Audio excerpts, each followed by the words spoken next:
Salam, salam, salam. Necəsən ay fikirçi? Nə var, nə yox? Necədir vəziyyət? Əslində neçə vaxt istəyirəm oturub səndən bir kəlmə söhbət eləyim. Amma adi vaxtda beynimdə şıllaq atan sözlər sən ad tutan kimi birdən-birə yoxa çıxırlar. Qaçıram beynimin üstəki bəlkə küncdə bucaqda nəsə qalmış ola, o da şinir üzümə. Özü də deyir ki, "Come on dostum, ikimiz də hal-hazırda burdan bir şey çıxmayacağını bilirik." Amma neyniyək? Sonuncu ölən ümidlərdir. Həmin anlarda hər yerdən əlim üzüləndə Şekspir triplərinə girirəm ki, bəs sözlər məndən gizlənirlər və bir də heç vaxt geri qayıtmayacaqlar. Güldüyümə də baxma, hər dəfə bu dediyimə özüm də inanıram. Elə olanda da ki, bir müddətdə içimə qaçıram. Və sonrası heç nə. Dərin, dadsız duzsuz bir boşluq, boğucu bir səssizlik. Bəlkə də hər şey həddən artıq çox ciddi aldığıma görədir. Bilmirəm. Nədirsə yorur. Özü də çox yorur. Nəysə bu barədə çox götür-qoy eləyirdim. Bu mövzunu cipti bacımla da məsləhətləşdim. O da dedi ki, fərdə dayanmaq normaldır. Məhsuldar olmamaq da normaldır. Sadəcə bir şeyi bilmək istəyirəm ki, sən dincəlirsən, yoxsa gizlənirsən. Mən də bir dayandım, duruxdum, açığı belə sualda gözləmirdim. Sonra dedim ki, cipti, bacımsan, adamı belə risk özünə üzləşdirməzlər axı. Niyə belə eləyirsən? Sonra biraz da fikrə getdim. Yerə baxdım, göyə baxdım. Nıqqana yüngülvari qeyrətimi toplayıb başladım ağlımdan keçənləri özümə danışmağa. Dedim Fəridə, otur da, otur bir iki kəlmə danış. Nə oldu, elə 2 bölüm yaz, sonra çəkil geri ki alınmadı. Bir hərəkət elə də. Əslində açığını desəm, ilk 2 bölümdən sonra həvəsli idim də. Davamını gətirmək istəyirdim. Pis də getmirdi məncə. Sadəcə bir an içimdəki o qərəzli, daha doğrusu narazı, yuxarıdan aşağı baxan səs yenə çıxdı üzə. Əslində içimdə çox səs var. Onlardan sonra danışarıq bir gün, amma ən şüvəni budur. Mikrofonu ilə gəzir, susturmaqdakı çətin məsələdir. Nəysə bu dedi ki, bəs Fəridə, podkast eləyəcəm dedin, lap elədin də, okey. Öz travmalarından dolma bükdün, araya salıb Dostoyevskinin də qeybətini elədin. Amma ki, səncə mənası var 3-cü bölümü eləməyin. Adamlar buna niyə qulaq assın ki? Yəni bu nə verir ki adamlara? Mən də bir dayandım. Məntiqli də gəldi açığı. Ona görə də mühakimə eləmədən qəbul elədim. Çünki niyə? Fəridə olmaq bunu tələb eləyir. Fəridə heç bir öz sabotaj fürsətindən yan keçər? Əlbəttə ki, yox. Ona görə də sən düz demirsən, mən bölüşəcək çox şeyim var demədim. O dəqiqə dedim ki, doğrudan bəlkə heç mənası yoxdur. Ondan sonra da başladım çək-çörə ki, bəlkə daha məntiqə əsaslanan bir şey eləyim, insanlara fayda verəcək nəsə. İçimdəki digər səs çıxdı üzə. Ki, bəs sən canın, insanlara fayda vermək sənə qalıb, özünə fayda verən lazımdır. Bir səs müdafiəyə keçdi ki, heç bir əlaqəsi yoxdur. Sən Fəridə çox maraqlı adamsan və mütləq davam eləməlisən. Bunlar verdi ağız-ağıza və qırğın başladı. Nəysə də daxili müharibə, çaxnaşma, belə Fəridə söhbətlər. Sadəcə mən bir də ayıldım ki, bu çaxnaşma içində gün-günü qovur, vaxt uçur və bir ay keçib ki, mən heç nə eləməmişəm. Ona görə dedim ki, Fəridə, otur bölüm yaz. Heç kim dinləməsə belə, qoy bu sənin səsli gündəliyin olsun. Bir il sonra bugünkü Fəridəyə qulaq asarsan, ən pis halda. Məni bura gətirən biraz da o panika ilə soyuqqanlılıq arasındakı dəllik haldı deyəsən. Amma bura gəlmək də elə asan olmadı. Çünki hardan başlayacağımı bilmədiyimə görə yenə iflic oldum. Bu da mənim həmişəki bəlamdır. Ay strukturu necə quracam, ay hardan başlayım filan bəsməkan. Qərarsızlıq donuna bürünmüş bir mükəmməlliyətçilik də var orada. Nəysə, qısası mən yenə yaza bilmədim. Bugün yenə kompüteri götürüb qoydum stolun üstünə, əslində qucağıma. Çünki düşüb oturdum həyətdəki, bəlkə təmiz hava, quşların səsi, yaşıllıq, ağaclar falan filan ilham verər. Amma gördüm bulaq səsi, dağ havası da məndə işləmir. Kompüteri bağladım və telefonu açıb birbaşa başladım səsimi yazmağa. Dedim, nə olacaqsa olacaq, Allah bilər. Bütün ciddi qərarlarımda verdiyim rəy. Amma belə baxanda da hal-hazırda məni dinləyirsənsə, deməli yazıb başa çıxmışam da. Bir də mənə alqış şak. Heç alqışlaya da bilmədim. Nəysə, burasını keçək. Səninlə danışmadığımız müddətdə əslində çox şey olub. Məndə hadisələr bu qədər sürətlə ard-arda baş vermir normalda. Çünki mən həm həyatı slow motion yaşamağa çalışıram, həm də təxirə salıram deyə istər-istəməz bir şeylər gecikir. Sadəcə artıq enerji məsələləridirmi, nədirsə evdən çıxdığım an o axış sürətlənir. Deyir, qız evdən çıxdı və hekayə başladı. 2-3 günlük üzüküləyə gəlmişdim, daha doğrusu getmişdim. Niyə söylə bilirəm, Mənə qulaq asanlar hamısı Bakıda oturub, nə əlaqəsi varsa. Biz Azərbaycanı bölgələrə ayırmırıq. Dıdım tıs. Nəysə, bilmirəm sənə demişdim ya yox, amma son işimdən çıxmışdım. Ona görə də təzə vakansiyalara filan baxmağa başlamışdım. Qəribə şəkildə də eyni anda neçə iş ehtimalı birdən çıxdı. Təkliflər gəldi, bəxtim açılmışdı. Bunu gözləməsindən qorxmadan belə rahat deyirəm, çünki hamısını heçə çıxartdım. Mənə düşmən lazım deyil ki. O işi özümüz əldə edirik, əlhəmdülillah, çox şükür. Nəysə, artıq alınması dəqiqləşmək üzrə olan 2 işi ümumiyyətlə dəxlisiz şəkildə korladım, adamları qostladım filan, nəsə qəribə söhbətlər. Niyəsini soruşma, çünki cavabım yenə eyni olacaq. Fərdi olmaq bunu tələb eləyir. Bu arada belə danışdığıma baxma, özümdən fəxr eləmirəm əlbəttə ki. Haqlı tərəflərim olmasına baxmayaraq, o yanıb sönən xəcalətimi də pərdə arxasında gizlətmişəm. Ondan danışanda belə narahat olurum, görməksə ölüm kimi bir şeydir. Sadəcə günün sonunda dediyim odur ki, belə olubsa, deməli belə də olmalıymış. Bu arada qostlamalardan biri məndən asılı olmayan kimi bir şey oldu. Amma yəni nəticə etibarilə belə oldu və bunun əslində qostlama olduğunu da heç düşünməmişdim. Sonra bu mövzunu da yenə GPT ilə danışırdım. Bacılıq olmuşuq GPT ilə və o mənə dedi ki, sən adamları qostlamısan, xəbərin var. Və baxdım ki, oha, həqiqətən bu deyəsən qostlamaqdır və çox mənə belə xarakterimə sanki uyğun hərəkətdir. Sıxışdığım an özümü oradan tullayıram və çünki necə davranacağımı bilmirəm. Nəysə belə qəribə bir şeylər. Və bundan sonrasını bilmirəm heç necə olacaq. Qarışıqdır əslində, həmişəki kimi hər şey. Nə karyeramla bağlı, nə şəxsi həyatımla bağlı heç bir fikrim yoxdur. Əslində deyəsən heç vaxt bilməmişəm. Düzdür, bu məni əvvəllərdə narahat eləyirdi, amma son vaxtlar sanki daha çox batmağa başlayıb mənə. Səbəbi də bəlkə də yaşımızdır, bilmirəm, ya da yaşımdır. Çünki 33 yaşım var. Yaşıtlarımın çoxu ya evlənib, ya da başqa ölkəyə köçüblər. Karyeralarında istədikləri yerdədirlər, ya da ən azından olmaq istədikləri yeri bilirlər. Yəni adamlar sabit bir həyat qurublar özlərinə, ya da konkret planları var, gələcək planları. Məndə heç biri yoxdur. Misal üçün keçən dəfə bir söhbət oldu. Anamla bir yerdə salondaydıq. Bir xanım gəldi, böyük biri. İşimiz də uzun idi. Nəsə sözü açdı və bəlli oldu ki, bu xanım mənlə yaşıddır, mənim böyük dediyim xanım və oğlunun 15 yaşı var. Düzdür, bu biraz uc nümunədir. Yəni mənim yaşımda birinin 15 yaşında övladı olması da məncə tam normal deyil, amma yenə də belə bir gözüm anama ilişdi, daha doğrusu gözucu anama baxdım. Çünki bildim ki, bir göz qırpımında qəm dəryasına qərq olacaq. Söhbəti dəyişdim ki, diqqəti yayınmasın. Yayınmasın. Niyə ki? Qoy yayınsın da. Mən çaşbaş oluram bu gün niyəsə.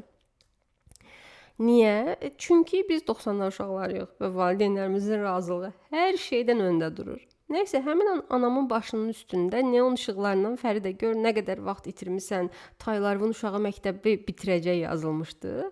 Məndə isə Allahım çox şükür o qızın yerində deyiləm. Ya mənim o boyda uşağım olsaydı qorxusu birdən canıma hopdu ki, təsəvvür eləyə bilmədim. Ya sanki qorxulu kinodan bir səhnə kimi idi bu mənim üçün. Nəysə, sən də anladığın qədərilə evliliyə münasibətim son dərəcə soyuqdur. Amma məsələ orasındadır ki, cəmiyyətin və yaxın ətrafın səndən bu mövzuda çox böyük gözləntiləri olur. Və bu gözləntiləri o qədər kəskin formada ötürürlər ki, elə bir cəmiyyətin dədəsinə borcum var. Onların qarşısında öhdəliyimdir mənim. Tamam, bəlkə insanın bir canlı olaraq, ümumi yaradılış mı deyim, təkamül mü deyim, adı artıq hər nədirsə, onun qarşısında borcu ola bilər çoxalmaq. Amma mümkünsə hamıda olmasın bu borc. Çünki Allah özü bilən məsləhətdir, amma mən bir sürü canlı tanıyıram ki, onlar çoxalmamalıdırlar. Yəni o genləri yaymayın da planetə. Nəysə, bir dəqiqə, çərənlədim yenə.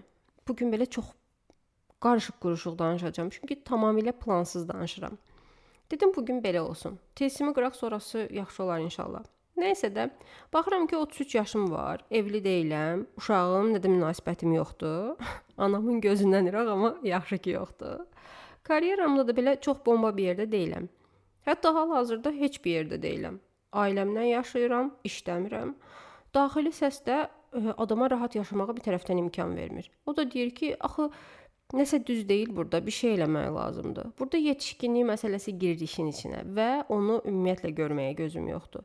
Çünki böyümək özü də başdan ayağa çox sevimsiz bir mövzudur mənim üçün. Yəni məni planetə göndərəndə xəbərdarlıq eləsəydilər ki, səni göndəririk. Bir müddət sonra böyüyəcəksən. Nə bilim, çoxlu qərarlar qəbul eləyəcəksən, sonra da o qərarların məsuliyyətini daşıyacaqsan, nəticələri ilə üzləşəcəksən. Şəxsən mən bir də düşünərdim gəlməyi. Yəni mənə elə gəlir ki, mənə bunu deməyiblər. Ya unudublar, ya da gəlməyəcəyimi düşünüb gizlədiblər. Bilmirəm. Çünki bu böyümə işi də çox darıxdırıcıdır axı. Yəni bir də təkcə səndən də asılı deyil də. Tutaq ki, məsələn deyirəm ki, mən qərar qəbul elədim, böyümürəm. İstəmirəm yetişkinlik həyatını. Birincisi deyəcəklər ki, o sən istəməyinlə deyil. İkincisi lap deyək ki, bir formada mən bunu qəbul elətdirdim. Axı yaşıdlarım böyüyür. Yəni onlar niyəsə dünəndən həvəslidirlər böyüməyə. Ən yaxın dostların gərəksiz bir şəkildə böyüyürlər. Bilmirəm. Ümumiyyətlə, yəni nə ehtiyac vardı ki buna? Yəni böyümək dediyin ürəkaçan bir şey deyil axı. Yəni hər şeyi qoydun bir kənara, böyümək özü ayrılıq gətirir. Sevdiyin insanları itirirsən, ən yaxınların uzaqda qalır. Sırf böyümüsən deyə hansısa bir dostun xaricə köçə bilir məsələn. Deyir Fəridə, özümə həyat quracağam, davay sağ ol. Mən getdim başqa ölkəyə. Alındıra bilsək ildə bir gün görüşərik. Lazımdır bu. Ya başqa bir dostun çat deyə ölə bilir. Adama deyərlər ki, sən öz başınasan, ölürsən. Oynayırdıq da özümüz üçün. Birdən-birə topu götürüb mən getdim demək nə deməkdir ki? Yəni sən bu qərarı tək verə bilməzsən axı. Okey, vəziyyət elə gətirdi, razıyam. Amma yenə də düz hərəkət deyil valla. Yəni vaxtı gəlib o Fəridə ilə görüşəndə ona bir iki kəlmə yaxşı sözüm olacaq. Bu arada ad səni çaşdırmasın ay fikirçi. Başqa planetə köçən dostumun adı da Fəridədir.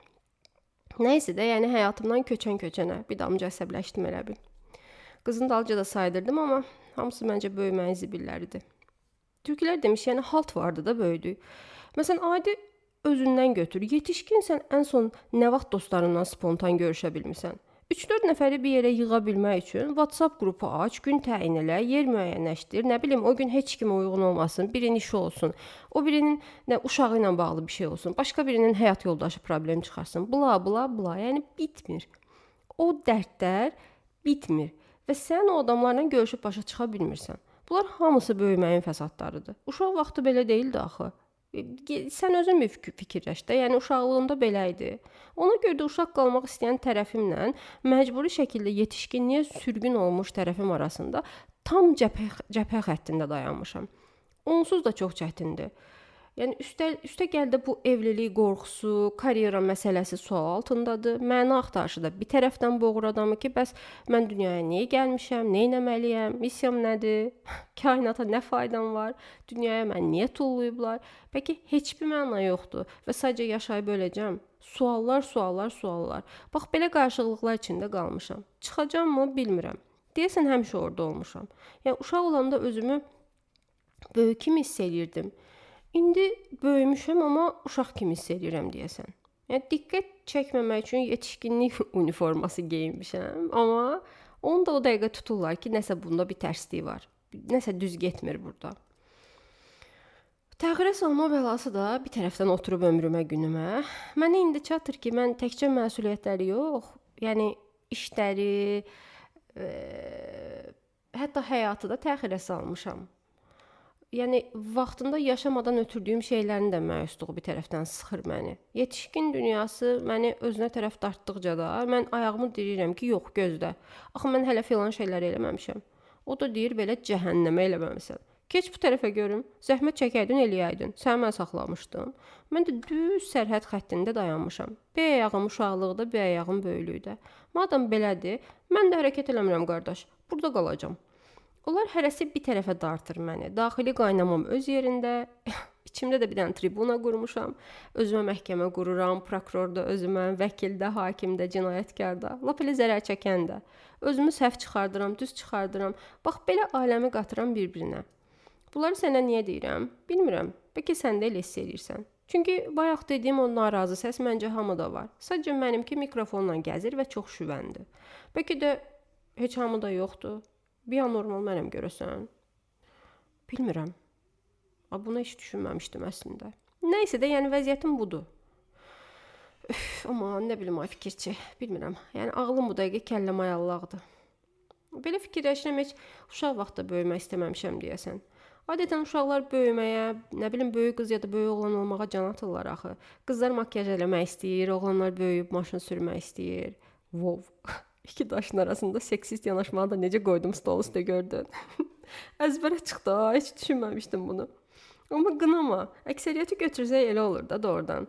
İşte belə də ki, bu mövzuda o qədər absurd şeylər deyilir ki, o qədər absurd şeylər müzakirə olunur ki, mən bundan utanacağam. Belə də ki, özüm də əlhəmdülillah feministəm çox şükür. Müsəlmanam deyəcəydim. Amma o da öz yerində o da elədi. Məndən inciməz heç kim məncə.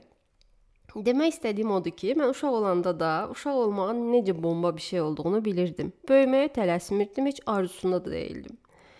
Yəni mənim yadımdadır ki, adicə 10-11-ci siniflərdə oxuyanda o abituriyent vaxtının qaça-qaçında belə halımdan çox razı idim mən. Həyatımın ən parlaq, ən canlı hiss elədiyim dövrü də elə həmin dövr imiş kimi gəlir. Çünki yəni bir günlük qayıtma şansım olsa, hansı günə gedəcəyimi belə bilirəm. O biri Fəridənin də nəysə. Səsim titrəmədən buran qaça-qaça keçin, bu barədə sonra danışarıq. Nəysə, o qayğısız, stressiz dövrlər deyək. Tək məsuliyyətimin, yəni həyat qarşısındakı tək qayğımın universitetə qəbul olmaq olduğu dövrlər. Bilirsən, orada məna axtarışına, nə bilim, dərin məsələlərə yer yox idi. Bilirdim ki, indi eləməli olduğum şey budur. Bir missiyan var və sonrası artıq sonraki məsələdir. Bu özü belə o qədər rahatlıq verir ki insana. Sadəcə bir mövzuya fokus olmaq məsələsi. Heç onda biz ixtisas seçimi və s. yəni bunları belə düşünmürdük çox da. Məsələn, öz adıma danışım, mən Masallıda doğulub böyümüşəm. Həmin vaxt buradan çıxmaq ya da başqa yerə köçmək ümumiyyətlə ağlımdan keçmirdi. Ağlımda sərhədlərim çox kəskin idi. Üstəlik bu sərhədləri deyəsən başqaları da yox, özüm qoymuşdum. Yəni nəysə onda fikirləşirdim ki, mən Masalda yaşayacağamsa burada nə iş görə bilərəm? Qızlar ya müəllim ola bilər, ya həkim. Həkim olmaq istəmirəm. Məsuliyyətləri çox ağırdı. Okay, onda müəllim olum. Bu qədər qısa konkret idi məsələ mənim üçün. Əslində bu düzgün yanaşma olmasa da, bir tərəfdən də deyirəm ki, yaxşı ki dərinə getməmişəm. Elə rahatca hoppanmışam o seçim mərhələsinin üstündən. Yəni həyati qərarlar filan deyib özümü yükləsəydim, çox çətin olardı mənim üçün o proses. O dövrü çox yaxşı keçirmişəm ona görə. Çünki mən onda da bilirdim ki, böyüdükcə kəskin şəkildə dəyişəcək hər şey. Heç bir şey belə qalmayacaq və indi hər şey əladır. Bunu dərk eləyirdim. Həqiqətən düz bilirmişəm. Hər şey çox dəyişdi. Tamam, indi pisdir demirəm. Naşükürlük eləmək niyyətim yoxdur. Həmin vaxtı qayıtmaq da istəmirəm heç. Yəni mən artıq indiki mənəm, başqa adamam və indiki məndən də okeyəm. Lap elə həyatımla, ətrafımla da okeyəm. Amma bir dadsızlıq da var da. Yəni çətindir, rahat deyil. Yerimi yadırğıram kimi bir şeydir. Doğru yerə köklənməmişəm, yoxsa suyum, gücüm çatmır, bilmirəm. Bildiyim odur ki, nəsə o deyil. Yəni gecə birdən oyanıb bir ovuc uçuç tozu götürüb pəncərəmdən Neverland'a uçmağa çox okeyəm. Əslində bəlkə də oradayam, bilmirəm. Bu günlərdə tez-tez əlim Peter Pan'a gedir. Elə o kitabın ön sözündə belə bir cümlə vardı ki, uşaqlıq sehirli bir ölkədir. Davamını xatırlamıram. Amma sanki oralıymışam və burada dramatik də səslənsə qürbətdə hiss edirəm. Nə bilim. Nəysə, buradan Peter Pan qardaşımıza da salam olsun. Ya, sən yaxşı oğlansan, Peter. Yadımdan çıxmamış onu da deyim. Bu yaxında bir də görüşüm oldu. Və orada da köhnə tanışlarımla bağlı çox şey eşitdim. Əslində aşağı-yuxarı hiss elədiyim, təxmin elədiyim mövzular idi, amma birbaşa eşitmək sanki hər şey reallığa çəkdi. Sanki qarışdırdı məni. Qəribə hisslər idi, bilmirəm. Daha qəribəsi də bilsən nədir? Bütün bunlar baş verəndə mənə çox ağır zərbə vurmuşdu. Yəni sadəcə hər şey gizlidə baş vermişdi deyə heç bir üzləşmə falan olmamışdı. Yəni nə özümlə, nə adamlarla. Ona görə də elə bilirdim ki, olanları, yəni onlar haqqındakı söhbətləri eşitsəm fərqli hiss eləyərəm. Amma eləmədim. Okey, ilk eşidəndə çaşbaş oldum. Ani bir şok dalğası gəldi. Biraz keçəndən sonra baxdım ki, o qədər də önəmli deyil deyəsən. Üstünə düşünəndə bir də baxdım ki, heç vecimə deyil. Heç üstünə düşünməyi belə istəmirəm. Yəni bilsən necə oldu ay fikirçi? Neçə vaxtdır kürəyimdə ağrılar var idi. Sonra zamanla ağrılar sağalıb, yüngül qaşıntıya çevrilmişdi. Yəni bu görüşdə bildim ki, ayda, hə də, da deməm arxadan vurulan zərbələrin yerləriymiş. Ayda, cringe. Onlar məni incidirmişlər. Səbəbini biləndə rahat oldum ki, hə, mənlik bir şey yox imiş. Ağlımda qurmamışam. Qalanları da boş şeydir. Əsas odur ki, keçib gedib. Yaxşı oldu bu görüş. Düzdür, ilk bir üsyan coşdu içimdəki, ayda, niyə belədir də bu insanlar? Ay, niyə beləsiz siz? Bəstirin də. Bu ikiyüzlülüyün səbəbi nədir? Konkret olun da. Axı siz niyə öz işinizlə məşğul olmursunuz? Siz niyə öz həyatınıza baxmırsınız? Nə istəyirsiniz cəmaatdan? Niyə beləsiz də siz bu bir insafınız olsun, vicdanınız olsun da. Yəni öz həyatınızla məşğul olun, öz maraqlarınız, öz dəyərləriniz olsun heç olmasa. Haçana kimi başqalarını tapdalayıb bir pillə qalxa bilərsən. Ya bunun sonu yoxdur axı. Nə qədər gedə bilərsən güya? Sənin öz gücün yoxdursa, öz hünərin çatmırsa, ha başqalarını ilişdir. Yəni birinin başından bas, ikisinin başından bas. Hara kimi gedəcəksən? Yəni bu formada nə özün bir şey əmələ gətirə bilməzsən, nə də karma sənə imkan verməz. Yəni nə qədər olacaq ki, sən parazit kimi başqalarından faydalanacaqsan? Mümkün deyil, bunun axırı yoxdur. Nə qədər kimdənsə istifadə eləmək olar ki? Yəni bir nöqtədə sən büdrəyəcəksən. Başqalarının işığı ilə qidalanırsansa, onları közərdib özün parlamağa çalışırsansa, vallahi bəsdir. Çünki sən nə kiminsə işığını söndürə bilməzsən, nə də öz qaranlığına qalib gələ bilməzsən. Sən ha işıqdar tondan bundan. Sənin içində qaranlıq varsa, o qaranlıq sənin, o zülmət sənin içindən gəlirsə, o bütün işıqları udacaq. Bir də görəcəksən ki, sənin udub. Niyə belə edirsən də? Bəsdir, Allah bəsdirin də. İçimdəki KAMAZ şoförü mikrofonu götürdü ələ. Yenə bir dənə də dıdım. Nəysə. Həmin vaxtlar mənim işığımı da əslində çox gözətmişdilər, ay fikirçi. Amma indi deyəsən üzə çıxmağa hazırdım. Gücümü toplamışam. Gizləndiyim vaxtlarda. Gizlənirdim, amma indi deyəsən bunu etiraf elədim. Özü də indi daha parlaq, daha canlıdır sanki işığım. Sən də özündən möhkəm yapış, ay fikirçi. Parazitlərdən ehtiyatlı ol. Rənglərini hamıya açma. Özünü sev, işığını qoru. Unutma, səndən başqa sən yoxdur bu dünyada.